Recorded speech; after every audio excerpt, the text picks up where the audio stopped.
جی ناظرین السلام علیکم۔ ابھی وزیر اعظم پاکستان شہباز شریف کی تقریر ختم ہوئی، ٹیلی ویژن پہ چل رہی تھی اور وہ گوادر گئے ہوئے تھے، ساری کابینہ اور بلوچستان کے وزیر اعلیٰ وہاں پر موجود تھے، اور جو گفتگو وہاں پر ہوئی اس کا ایک تو ظاہر ہے اکنامک پہلو ہے جو کہ ہر مسئلے کا ہوتا ہے، ایک سیاسی پہلو ہے، دونوں حوالوں سے بات کرنا ضروری ہے۔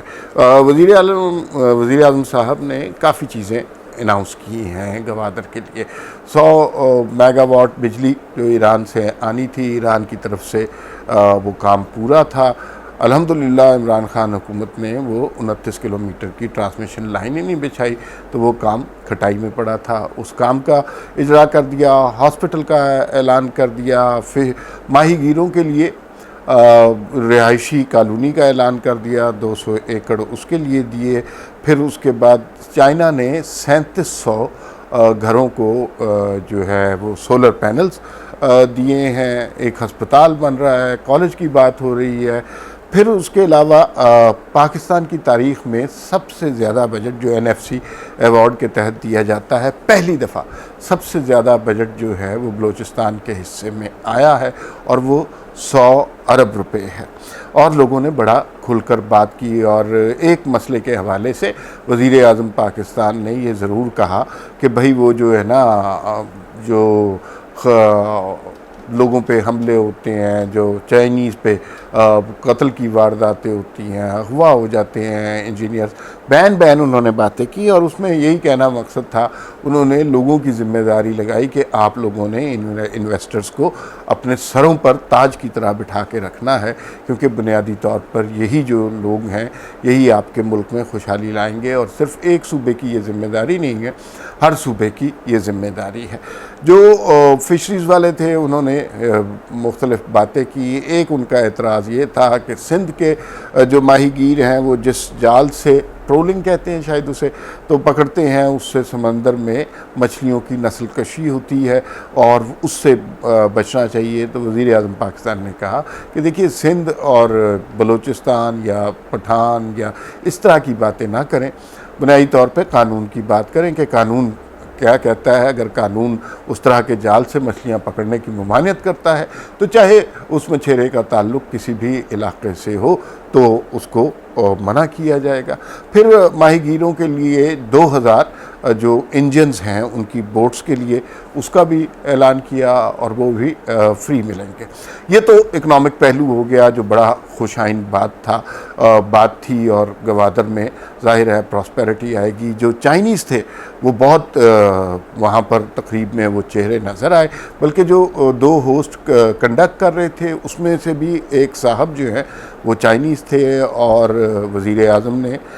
چائنیز کی اور چائنا کی بڑی تعریف بھی کی، اور انہوں نے کہا کہ بہت سے مواقعوں پہ صرف معاشی طور پہ نہیں، سیاسی طور پر، بین الاقوامی طور پر چائنا نے پاکستان کی اتنی مدد کی ہے جو یہاں پر اس فورم پر نہیں بتائی جا سکتی۔ ظاہر ہے وہ سینسٹیو معاملات ہیں، کچھ ہمیں ادراک ہے کہ وہ کن چیزوں کے بارے میں گفتگو کر رہے ہوں گے۔ بہت اچھا دورہ تھا اور بہت اچھے اعلانات کیے گوادر کے لیے، اور بلوچستان کو قومی دھارے میں شامل کیا جا رہا ہے۔ یہ ہو گیا اس کا معاشی پہلو۔ اب اس کے سیاسی پہلو کی طرف چلتے ہیں۔ اس کا سیاسی پہلو جو ہے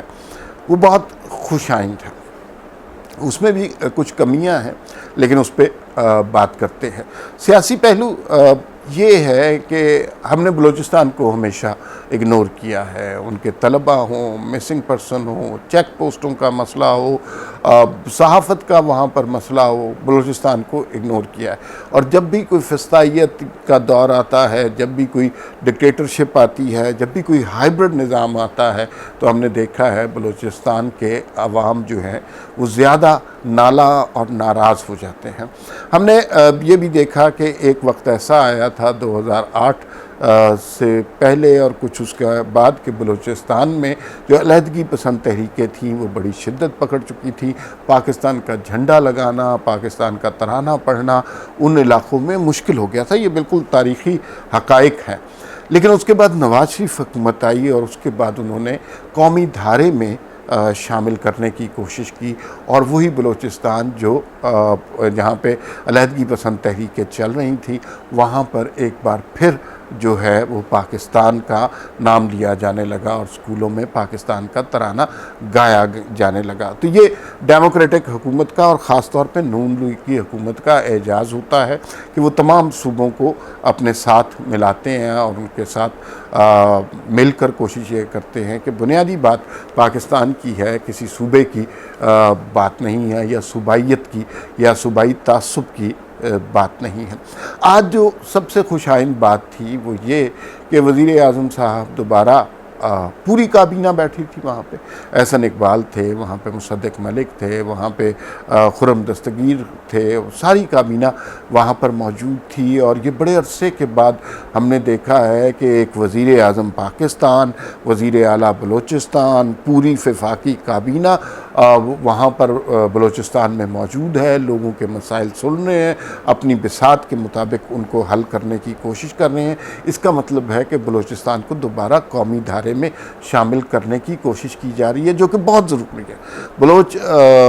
عوام کی بہت ساری محرومیاں ہیں اور اس میں زیادہ تر قصور جو ہے وہ ہماری ریاست کا ہے۔ بہت زیادہ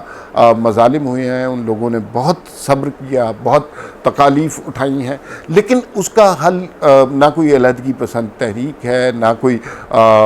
جبر ہے، نہ کوئی ظلم ہے، نہ طاقت کا استعمال ہے۔ اس کا بنیادی حل یہی ہے کہ آپ ان لوگوں کو ان کا حق دیں، بلوچستان کے عوام کو ان کا حق ملے، اس صوبے کو اس کا حق ملے، اور اس کے ساتھ ساتھ انہیں قومی دھارے میں شامل کریں۔ آئسولیٹ کرنے کی انہیں ضرورت نہیں ہے، ان کے ساتھ تصادم کی ضرورت نہیں ہے، ان کے ساتھ تعاون کی ضرورت ہے۔ تو یہ بہت خوش آئند بات ہے کہ بلوچستان ایک دفعہ پھر قومی دھارے میں استعمال ہو رہا ہے۔ جو چند ایک سوالات تھے اس میں ایک وزیر اعلیٰ بلوچستان صاحب یہ فرما رہے تھے، اب وزیر اعلیٰ بلوچستان یہ کہہ رہے ہیں کہ بھئی یہاں پہ چیک پوسٹوں کا بڑا مسئلہ ہے اور بڑی دشواری ہوتی ہے اس کی وجہ سے۔ یہ وزیر اعلیٰ کو نہیں کہنا چاہیے، یہ وزیر اعلیٰ کے اختیار میں چیزیں ہونی چاہیے، لیکن بدقسمتی سے وزیر اعلیٰ وزیر اعظم سے کہہ رہا ہے اور دونوں کا اختیار نہیں ہے اس سلسلے میں کہ چیک پوسٹوں کو کس طرح ختم کیا جائے، وہاں کے عوام کی گزرگاہوں میں، راستوں میں اور کمیونیکیشن میں جو مسائل حل ہیں وہ کسی طرح حل ہوں۔ ایک طرح سے سیڈ سٹیٹ آف افیئر بھی تھی، دوسری طرف یہ اچھی بات تھی کہ یہ سوال تو ریز ہوا، کابینہ بیٹھی ہے، وزیر اعظم بیٹھا ہے، وزیر اعلیٰ سوال کر رہا ہے، تو یہ سوال ہونا، اس سوال کی ابتدا ہونا، اس سوال پر گفتگو ہونا بہت زیادہ ضروری بات تھی۔ اور پھر کہیں یہ آہستہ آہستہ مسنگ پرسن کے حوالے سے بھی بات جائے گی، کیونکہ آپ ان کے مسائل سن رہے ہیں نا، ان کے مسائل کو کارپٹ کے نیچے نہیں دبا رہے، اور یہ جب آپ مسائل سنتے ہیں تو اس سے ہی حل دریافت ہوتے ہیں۔ اس کے معاشی پہلو جو بھی ہو، لیکن اس کا سیاسی پہلو بہت دور رس اور خوش آئند ہوگا۔ ایک بس بات آپ کو بتانی ہے کہ جو، اور وزیر اعظم صاحب سے بھی یہ درخواست ہے کہ گوادر کی بڑی اہمیت ہے، اس پورٹ کی، اس پہ بہت انویسٹ کیا، چائنیز انٹرسٹ بھی ہے، پاکستان کا انٹرسٹ بھی ہے، دنیا بھر کی انویسٹمنٹ بھی اس کے ذریعے آئے گی، لیکن کیا بلوچستان صرف گوادر ہے؟ میرا نہیں خیال، بلوچستان کے دیگر علاقوں کے بھی بہت سارے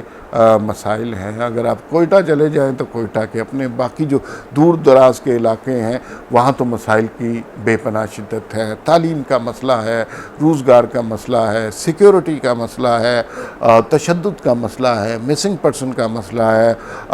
صحافت کا مسئلہ ہے، آزادی اظہار کا مسئلہ ہے، بجٹس کی درست تقسیم کا مسئلہ ہے، تحصیلوں اور اضلاع کے ڈیولپمنٹ کا مسئلہ ہے۔ میں آپ کو بتاؤں کہ ہمیں پنجاب میں یا اسلام آباد میں رہتے ہوئے اندازہ ہی نہیں ہوتا کہ وہاں پر تعلیم صحت کی کیا صورتحال ہے۔ مجھے ایک دفعہ بلوچستان کا دور دراز علاقوں کا وزٹ کرنے کا موقع ملا تو ایک صحرا سا تھا اور دور دور تک کوئی آبادی نہیں تھی، اس کے اندر 2 سرکنڈوں کے ساتھ ایک بینر لگا ہوا، اور بینر بھی جو ہوا سے پھٹ چکا ہوتا ہے، اس کے اوپر لکھا تھا گورنمنٹ پرائمری اسکول، اور وہ 2 سرکنڈے اور وہ بینر پھٹا ہوا وہی ساری متاع تھی اس اسکول کی. تو یہ وہاں پر یہ صورتحال ہے. پنجاب میں یا فیڈرل میں آواز اٹھانا اور بات ہے، لیکن ان لوگوں کے مسائل کا ہمیں ادراک ہی نہیں ہے، اور اس کا ادراک کے لیے بہت ضروری ہے کہ وہاں پر میڈیا آزاد ہو اور آزادی اظہار کی کو موقع ملے، وہاں کے صحافیوں کو تحفظ ملے، اور بلوچستان کو آئسولیٹ کرنے کے بجائے قومی دھارے میں شامل کیا جائے. یہ واحد طریقہ ہے جس سے ہم بلوچستان کی محرومیاں اور مجبوریوں کو ختم کر سکتے ہیں.